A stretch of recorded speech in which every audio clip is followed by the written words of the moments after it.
Halo semua, selamat datang dalam video pembelajaran fisika mengenai relativitas khusus. Video ini dibuat oleh kelompok yang terdiri dari saya sendiri, Monica, Ellen, Halo, Jonathan, Hai guys. Ryan, Halo guys. dan Brandon. Hai guys. Topik pertama akan dibahas oleh rekan saya, Brandon. Dipersilahkan. Jadi saya akan menjelaskan teori relativitas Newton. Jadi teorinya yaitu sebuah gerak itu relatif. Lalu kejadian adalah suatu peristiwa fisika yang terjadi dalam suatu ruang pada suatu waktu tertentu. Seseorang yang mengamati suatu kejadian dan melakukan pengukuran disebut pengamat. Kerangka acuan adalah sistem koordinat. Misalnya sistem koordinat X, Y, Z, di mana seorang pengamat melakukan pengamat terhadap suatu kejadian. Dan yang terakhir, kerangka acuan inersial adalah suatu kerangka acuan yang berada dalam keadaan diam atau bergerak terhadap kerangka acuan lainnya dengan kecepatan konstan pada suatu garis lurus. Jadi di sini ada dua gambar. Di gambar pertama, kerangka acuan S memiliki sistem koordinat X, Y, Z berada dalam keadaan diam. Kerangka acuan S aksen memiliki sistem koordinat X aksen, Y aksen, Z aksen bergerak dengan kecepatan konstan V sepanjang sumbu X aksen atau X terhadap kerangka acuan S. Di gambar kedua, setelah selang waktu, T titik asal koordinat X aksen berada sejauh VT dari titik asal koordinat S. Mula-mula kerangka acuan berhimpit T sama dengan 0. Setelah bergerak selama T sekon, maka kerangka acuan S aksen telah menempuh jarak D sama dengan VT. Jadi transformasi Galileo untuk koordinat dan waktu dapat dinyatakan X aksen sama dengan X min V kali T, Y aksen sama dengan Y, Z aksen sama dengan Z, dan T aksen sama dengan T. Kalau transformasi kebalikannya dapat dinyatakan X aksen sama dengan X aksen plus V kali T aksen, Y sama dengan Y aksen, dan Z sama dengan Z aksen. Pengamat di S aksen anak dalam kereta tersebut berjalan dengan kecepatan V aksen sebesar yang ada di rumus ini. Dan pengamat di S anak dalam kereta tersebut berjalan dengan kecepatan V sebesar rumus yang di bawahnya. Dan slide selanjutnya akan dilanjutkan oleh Monica. Baik, terima kasih Brandon atas penjelasannya mengenai relativitas Newton dan transformasi Galileo. Nah, pembahasan kita yang selanjutnya tidak kalah menarik teman-teman, yaitu mengenai postulat relativitas khusus. Nah, teori relativitas khusus yang dikemukakan oleh Einstein ini sangat fenomenal. Mengapa? Karena sangat mengguncang konsep fisika klasik yang sudah diyakini oleh dunia. Sebagai informasi, konsep fisika klasik adalah fisika yang didasari oleh fisika Newton dan juga teori gelombangnya Maxwell, yaitu persamaan matematik yang menggambarkan gelombang dengan pasti dan akurat. Nah, di sini saya mengutip perkataan dari seorang fisikawan bernama Richard Feynman. Beliau berkata seperti ini, selama 200 tahun lebih, bayangkan 200 tahun lebih loh, persamaan gerak Newton itu dipercaya mendeskripsikan alam dengan tepat. Namun pertama kalinya kesalahan dan koreksinya ditemukan oleh Einstein, yaitu pada tahun 1905. Hal ini bukan berarti konsep fisika itu salah ya. Bahkan sampai sekarang pun kita masih menggunakan konsep fisika klasik. Salah satunya yang kita tahu hukum Newton. Tapi ternyata ada beberapa kesalahan yang ditemukan oleh Einstein. Nah, apa sih kesalahannya itu? Yuk mari kita simak dengan saksama. Oke, pada tahun 1888, Hertz berhasil membuktikan Maxwell bahwa ternyata cahaya merupakan gelombang elektromagnetik. Dan dalam fisika, melalui persamaan Maxwell ini, kecepatan cahaya itu dibuktikan konstan.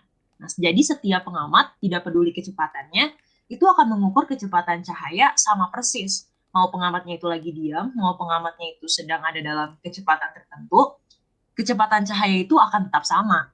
Nah, masalahnya persamaan gelombang elektromagnetik, khususnya cahaya ini, itu nggak sesuai dengan transformasi Galileo. Nah, supaya lebih jelas, izinkan saya mengambil salah satu persamaan dalam transformasi Galileo yang sudah Brandon jelaskan tadi. Di slide ini kita bisa lihat ya, di dalam kotak yang berwarna putih itu, Vx itu kita dapat dari penurunan posisi X terhadap waktu. Nah, maka dari sini kita bisa dapatkan Vx sama dengan V aksen X plus V. Di mana Vx adalah kecepatan benda menurut pengamat yang diam, V aksen X adalah kecepatan benda menurut pengamat yang bergerak, sedangkan V adalah kecepatan pengamat yang bergerak. Nah, jika kita andaikan di sini saya memasukkan satu kejadian untuk memudahkan kita memahami. Kita andaikan ada seseorang yang diam nih di tepi jalan. Nah, kemudian ada mobil dengan kecepatan V itu tiba-tiba lewat dan menyalakan lampu depan mobilnya. Nah, pertanyaannya, berapakah kecepatan cahaya relatif terhadap orang yang diam atau orang yang A itu di gambar itu? Jika kita menggunakan transformasi Galileo, berarti Vx sama dengan V aksen X ditambah V. Vx kita tahu ya bahwa Vx ini yang akan kita cari, yaitu kecepatan cahaya yang relatif terhadap pengamat yang diam. Berarti bisa kita ganti Vx dengan C. Kemudian V aksen X adalah kecepatan cahaya yang relatif terhadap pengemudi mobil yang sedang bergerak. Atau berarti bisa kita tulis C aksen X. Dan V adalah kecepatan mobil, yaitu sama dengan kecepatan pengemudi mobilnya itu. Maka Vx sama dengan V aksen X plus V, C sama dengan C aksen X plus V. Nah, di sini kalau kita perhatikan dengan baik, tentu kita sudah menyadari keanehan yang terdapat dalam persamaan ini. Hal ini tentu tidak sesuai dengan pernyataan Maxwell yang menyatakan bahwa kecepatan cahaya itu konstan. Karena kalau dalam transformasi Galileo ini kecepatan cahayanya kan bertambah gitu ya. Jadi kecepatan cahaya menurut pengamat yang diam dan menurut pengamat yang bergerak itu beda gitu. Menurut pengamat yang diam kecepatan cahayanya lebih cepat. Sedangkan hal itu sangat tidak sesuai dengan pernyataan Maxwell. Maka dari itu teman-teman muncullah teka-teki yang tidak terpecahkan pada masa itu, khususnya di kalangan para ilmuwan. Nah, pertanyaan yang pertama itu, adakah suatu kerangka acuan yang mutlak diam dan karena itu semua pengukuran gerak itu dibuat relatif terhadap kerangka acuan mutlak tersebut? Bayangkan ya, jika kita itu misalnya berlari, maka kita itu bergerak relatif terhadap kerangka acuan tanah. Nah, tapi tanah di lokasi tempat kita berlari ini, itu juga bergerak relatif terhadap poros bumi. Nah, poros bumi ternyata itu juga bergerak relatif terhadap matahari. Bahkan matahari sendiri pun tidak diam. Matahari itu bergerak mengelilingi pusat galaksi kita, yaitu galaksi Bima Sakti. Jadi, mereka itu bertanya-tanya pada masa itu, ada nggak ya kerangka acuan yang mutlak yang bisa dipakai untuk mengukur semua gerak? Nah, kira-kira seperti itu pertanyaannya. Dan yang kedua, yang belum bisa terpecahkan pada waktu itu, adalah tentang cahaya. Nah, cahaya sebagai gelombang itu perlu nggak sih medium dalam perambatannya? Nah, pertanyaan ini membuat beberapa ilmuwan itu kemudian mengungkapkan hipotesis ether, di mana ada senyawa ether stasioner yang dianggap sebagai medium perambatan gelombang dan bisa dijadikan sebagai kerangka acuan mutlak. Untuk membuktikannya, Michelson-Morley melakukan percobaan, tapi sayangnya hasilnya justru menunjukkan bahwa tidak ada beda waktu antara cahaya yang merambat sejajar rotasi bumi dan cahaya yang merambat tegak lurus rotasi bumi. Hal ini membuat dunia semakin bingung, karena percobaan ini justru menunjukkan bahwa cahaya itu mutlak, namun waktu dan ruang adalah relatif. Sedangkan dalam prinsip Newton yang sudah dijelaskan oleh Brandon tadi, waktu dan ruang adalah mutlak, namun cahaya itu relatif. Oke, jadi kesimpulannya pada waktu itu para ilmuwan semakin bingung karena percobaan Michelson-Morley ini. Nah, pada tahun 1905, Einstein mengajukan dua postulatnya yang sangat terkenal dengan postulat relativitas khusus. Disinilah mengapa relativitas khusus ini sangat fenomenal karena dapat menjawab teka-teki yang waktu itu masih menjadi pertanyaan yang besar bagi para ilmuwan. Postulat yang pertama dari relativitas khusus Einstein berbunyi seperti ini. Hukum-hukum fisika memiliki bentuk yang sama pada semua kerangka acuan yang bergerak dengan kecepatan tetap atau kerangka acuan inersial. Nah, postulat ini menyatakan ketiadaan kerangka acuan mutlak. Apabila hukum fisika berbeda untuk pengamat yang berbeda dalam keadaan gerak relatif, maka kita dapat menentukan mana yang dalam keadaan diam dan mana yang bergerak dari perbedaan tersebut. Akan tetapi, karena tidak ada kerangka acuan yang mutlak, perbedaan itu tidak terdapat sehingga muncullah postulat ini. Postulat pertama ini menekankan bahwa prinsip relativitas Newton itu berlaku untuk semua rumus fisika. Jadi tidak hanya dalam bidang mekanika, tapi pada hukum-hukum fisika yang lainnya juga. Nah, postulat yang kedua dari relativitas khusus Einstein adalah cahaya itu merambat melalui ruang hampa dengan cepat merambat 299.792.458 meter per second. Kalau kita bulatkan kira-kira 3 kali 10 pangkat 8 meter per second. Dan kelajuan cahaya ini tidak bergantung pada kelajuan sumber cahaya maupun kelajuan pengamatnya. Nah, penting untuk kita ketahui bahwa tidak ada kelajuan lain dalam jagat raya ini yang memiliki sifat aneh seperti kelajuan cahaya. Jadi dapat kita simpulkan bahwa kelajuan cahaya dalam vakum adalah besaran mutlak. Artinya tidak ada kelajuan lain yang lebih besar daripada kelajuan cahaya. Berarti transformasi Galileo tidak berlaku untuk benda-benda yang kecepatannya mendekati kecepatan cahaya. Tadi saya sudah sempat singgung tentang ether ya. Seandainya ether ada, pasti ether itu dapat dipakai sebagai kerangka acuan mutlak. Tapi sayangnya karena ether itu tidak ada, maka kerangka acuan mutlak pun tidak ada. Nah, kekeliruan transformasi Galileo untuk kelajuan-kelajuan yang mendekati cahaya adalah anggapan bahwa selang waktu pada kerangka acuan X aksen sama dengan kerangka acuan S. Nah, ini yang keliru. Jadinya T aksen itu pada waktu itu dianggapnya sama dengan T, padahal ini keliru. Untuk memasukkan konsep relativitas khususnya Einstein, maka selang waktu itu harusnya tidak sama. Jadi T tidak sama dengan T aksen. Menariknya, Pak Hendrik Anton Lorentz ini mendapatkan seperangkat persamaan yang mentransformasikan kuantitas elektromagnetik dari suatu kerangka acuan ke kerangka acuan lain yang bergerak relatif terhadap yang pertama itu sudah ditemukan pada tahun 1895 loh teman-teman. Jadi pentingnya penemuan ini tuh baru disadari 10 tahun kemudiannya saat Albert Einstein mengemukakan teori relativitas ini, yaitu di tahun 1905. Oke, langsung aja kita masuk ke transformasi Lorentz-nya ya. Jadi jika kita anggap transformasi ini linear, maka hubungan transformasinya akan mengandung suatu pengali transformasi Lorentz. Kalau teman-teman bisa lihat, oke. Biar gak penasaran, yuk kita langsung aja simak deh transformasi Lorentz itu seperti apa. Nah, jika yang bergerak adalah cahaya dalam selang waktu T, maka pusat tersebut akan menempuh sumbu X itu sejauh C dikali T. Jadi hampir sama kayak jarak gitu. S itu kan sama dengan V kali T. Kita anggap S-nya di sini sebagai X. Dan kecepatannya adalah kecepatan cahaya, berarti C dikali T. Nah, ini untuk dalam kerangka acuan S atau yang diam. Atau X aksen sama dengan C dikali T aksen. Itu untuk kerangka acuan S aksen. Maka bisa kita peroleh, teman-teman bisa lihat di kotak yang berwarna merah. Sebenarnya nggak jauh beda dengan apa yang sudah Brandon jelaskan di transformasi Galileo tadi. Di sini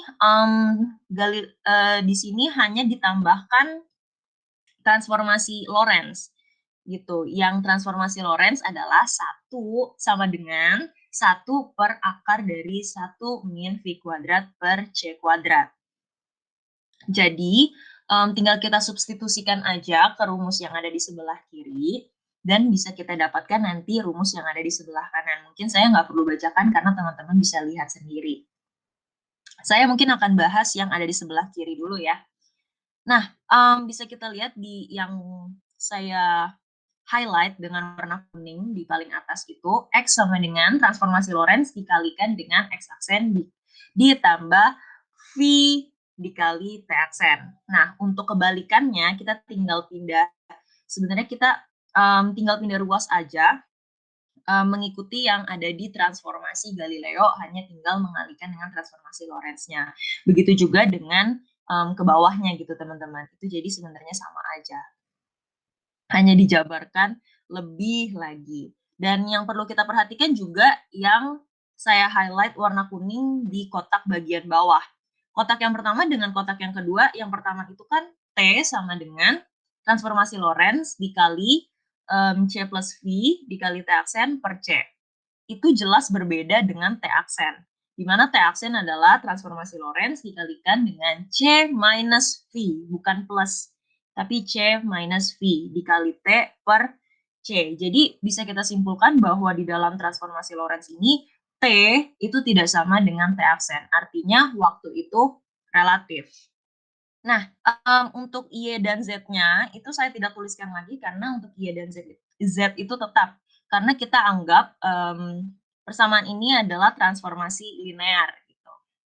Oke, sama halnya dengan transformasi Galileo, transformasi Lorentz untuk kecepatan itu didapatkan dengan cara menurunkan persamaan pada menurunkan persamaan posisi terhadap waktu.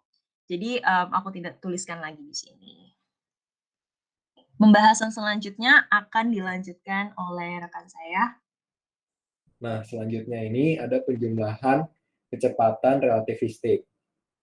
Secara sederhana, penjumlahan kecepatan relativistik dapat digambarkan sebagai sebuah benda yang sedang bergerak diberikan gaya tambahan. Seperti pada gambar di samping, terdapat pengamat di titik A, pemotor di titik B, dan bola di titik C. Bola di titik C dilemparkan dengan kecepatan 0,7 relatif terhadap pemotor di titik B, dan pemotor di titik B bergerak dengan kecepatan 0,8 C relatif terhadap pengamat di titik A. Berapakah kecepatan relatif bola di titik C terhadap pengamat di titik A? Nah, di sini menurut Newton, kecepatan relatif bola terhadap pengamat adalah VCA sama dengan VCB ditambah VBA, di mana VCA adalah kecepatan bola di titik C relatif terhadap pengamat di titik A. VCB adalah kecepatan bola di titik C relatif terhadap pemotor di titik B, yaitu 0,7 C. Dan VBA adalah kecepatan pemotor di titik B relatif terhadap pengamat di titik A, yaitu 0,8 C. Maka, jika kita hitung, kita akan mendapatkan hasilnya 1,5 C. Karena nilai C melebihi nilai mutlak C, yaitu 1, maka berdasarkan transformasi Lorentz tentang kecepatan, ini dianggap salah. Einstein mengkoreksi kesalahan ini dengan memberikan persamaan yang berlaku untuk penjumlahan kecepatan relativistik. Maka dari itu, untuk kasus gerak satu dimensi, kita menggunakan rumus transformasi Lorentz. Nah, di sini kita dapat rumus dari transformasi Lorentz. Untuk gerak satu dimensi adalah VCA sama dengan VCB ditambah VBA per 1 ditambah VCB dikali VBA per C kuadrat.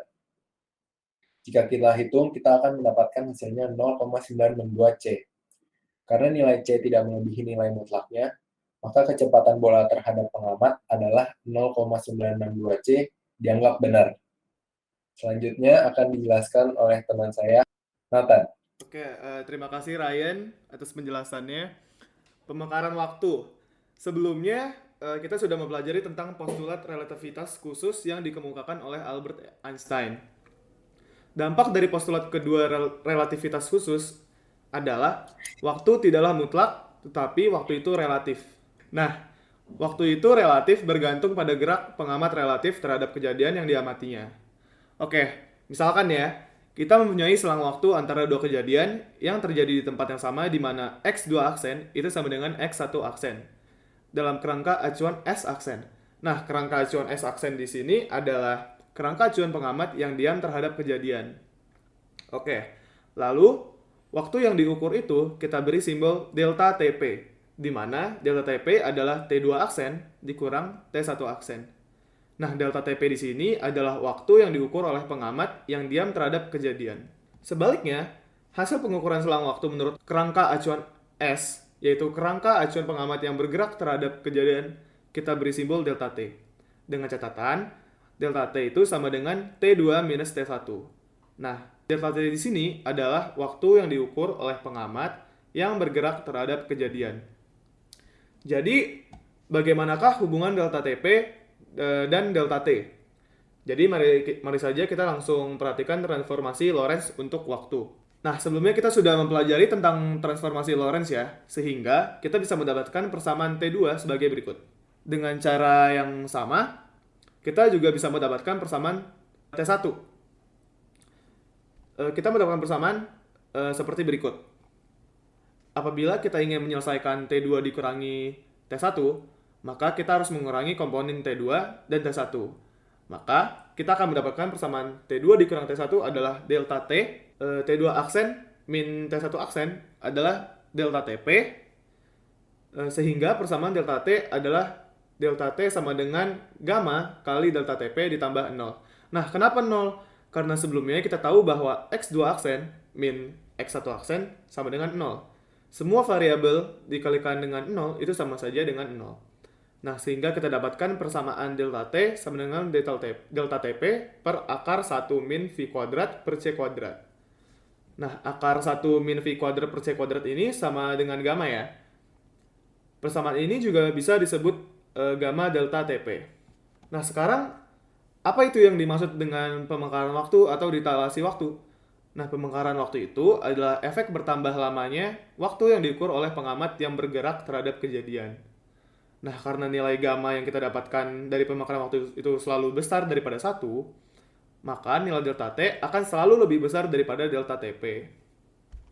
Oke, kita kembali lagi ke delta TP. Delta TP itu adalah waktu sejati atau dalam bahasa Inggris proper time.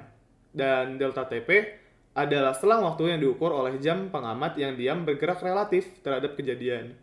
Sedangkan delta T itu merupakan waktu relativistik, yaitu selang waktu yang diukur oleh jam pengamat yang bergerak relatif terhadap kejadian. Maka, dapat disimpulkan, sebuah jam yang bergerak berjalan lebih lambat daripada sebuah jam yang diam.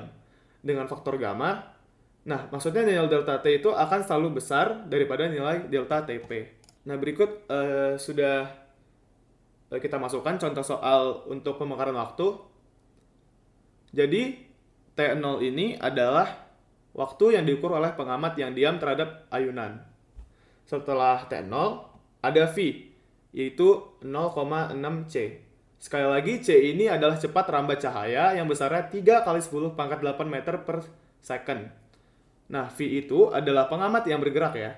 Ditanya di sini, berapakah periode ayunan jika diukur oleh pengamat yang bergerak? Nah, dalam relativitas khusus, kita tahu bahwa pengamat yang diam akan mengukur waktu berbeda dengan pengamat yang sedang bergerak dengan kecepatan yang mendekati kecepatan cahaya. Dan waktu yang diukur oleh pengamat yang bergerak itu akan lebih besar dibandingkan dengan pengamat yang diam terhadap sesuatu yang diukur. Oke, jadi penyelesaiannya seperti ini.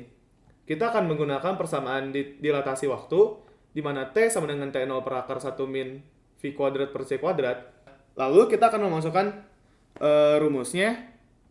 Jadi T0 sini adalah 4 dan V-nya adalah 0,6 C. Jadi setelah kita masukkan, kita mendapatkan 4 per akar 1 min 0,6 C kuadrat per C kuadrat. Lalu kita akan 0,6 C akan kita kuadratkan. Begitu juga dengan C-nya akan kita kuadratkan sehingga kita dapatkan 4 per akar 1 minus 0,36. Nah, C kuadratnya kemana? Nah, karena C, setelah kita kuadratkan C kuadratnya yang di atas ini, maka kita bisa mencoret C kuadratnya dan langsung kita dapatkan akar 1 min 0,36.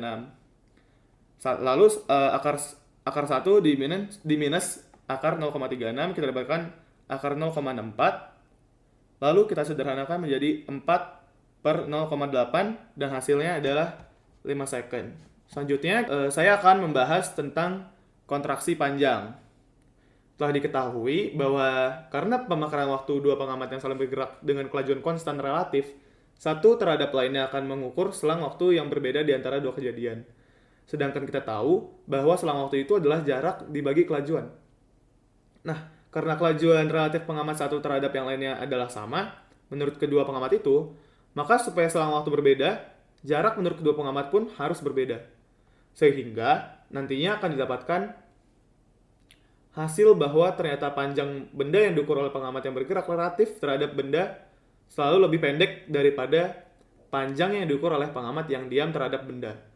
Nah, jadi kontraksi panjang ini berlawanan dengan pemekaran waktu. Kalau pemekaran waktu yang diukur oleh pengamat yang bergerak akan lebih panjang dibandingkan waktu yang diukur oleh pengamat yang diam terhadap kejadian. Sebaliknya, untuk kontraksi waktu, panjang yang diukur oleh pengamat yang bergerak relatif lebih pendek daripada panjang yang diukur pengamat yang diam. Pemendekan panjang atau jarak inilah yang dikenal sebagai sebutan kontraksi panjang. Nah, berikut ini adalah penurunan persamaan dari kontraksi panjang. Sehingga akan kita dapatkan nilai kontraksi panjang L sama dengan 1 per gamma dikali LP. Jadi, hal ini berbeda dengan persamaan pemekaran waktu. Atau L sama dengan akar 1 min V kuadrat per C kuadrat dikali LP. Nah, panjang LP ini disebut sebagai panjang sejati. Yaitu panjang yang diukur oleh pengamat yang diam terhadap kejadian. Karena gamma selalu lebih besar dari 1, maka L akan selalu lebih kecil daripada LP. L di sini disebut panjang relativistik karena diukur oleh pengamat yang bergerak terhadap kejadian. Peristiwa penyusutan panjang ini pertama kali diramalkan oleh Hendrik Anton Lorentz. Oleh karena itu, penyusutan panjang disebut juga kontraksi Lorentz. Nah, selanjutnya ini adalah contoh soal untuk kontraksi panjang. Pada soal ini diketahui panjang roket yang sedang diam adalah 10 meter. Dan kecepatan roket yaitu 0,8 C. Di sini ditanya panjang roket selama bergerak. Nah, di soal ini kita menggunakan rumus kontraksi panjang yaitu L sama dengan L0 dikali akar 1 min V kuadrat per C kuadrat. Di sini L-nya menyatakan panjang ketika bergerak. L0 merupakan panjang diam, V kecepatan, dan C kecepatan cahaya. Lalu kita masukkan ke dalam rumus, kita dapatkan L sama dengan 10 meter dikali akar 1 min 0,8 C kuadrat per C kuadrat. Lalu kita bisa mencoret C kuadratnya lagi, dan kita mendapatkan L sama dengan 10 meter dikali akar 0,36. Lalu kita akan mendapatkan hasil 6 meter. Selanjutnya, presentasi ini akan dilanjutkan oleh teman saya, Ellen. Terima kasih Nathan. Sekarang saya akan menjelaskan apa itu massa relativistik. Seperti yang telah kita pelajari di kelas 10, yaitu hukum kekekalan momentum yang menyatakan bahwa ketika dua benda bertumbukan, momentum total sistem adalah konstan, dengan anggapan sistem terisolasi. Menurut fisika Newton atau fisika klasik, massa benda konstan ini tidak bergantung pada kecepatan.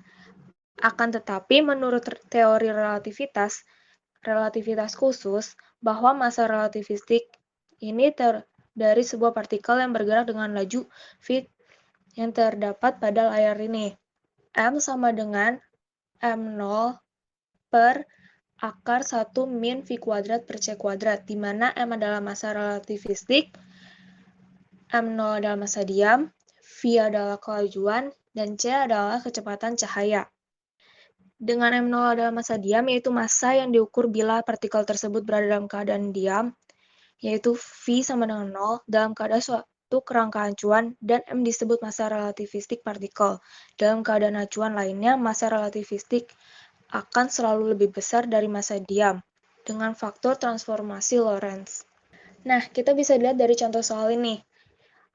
Ada seorang astronot bermassa 96 kg di bumi, berada dalam sebuah roket yang bergerak dengan kelajuan 0,8 C. Tentukan massa astronot tersebut ketika berada dalam roket. Nah, telah kita ketahui, massa diamnya itu adalah 96 kg. Lalu kelajuan roketnya itu 0,8. Nah, kita tinggal masukkan ke dalam rumus yang tadi.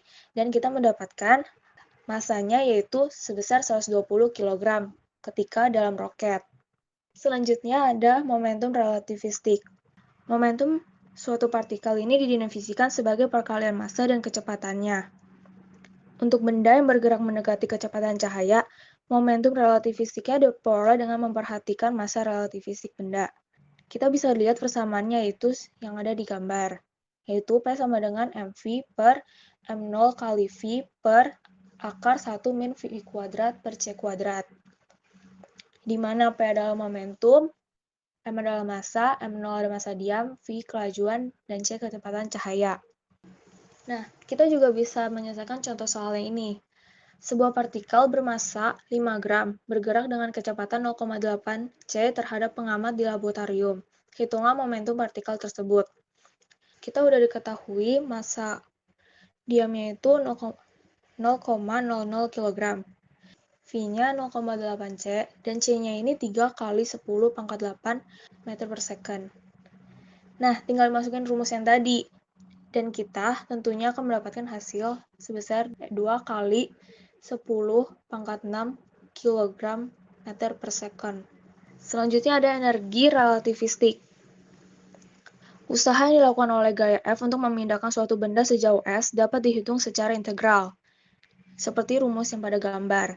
Dengan menggunakan bentuk relativistik untuk persamaan gerak, yaitu F sama dengan D kali mv per dt, maka Einstein menyelesaikan persamaan di atas dan memperoleh hasil bahwa energi kinetik relativistik suatu benda yaitu EK.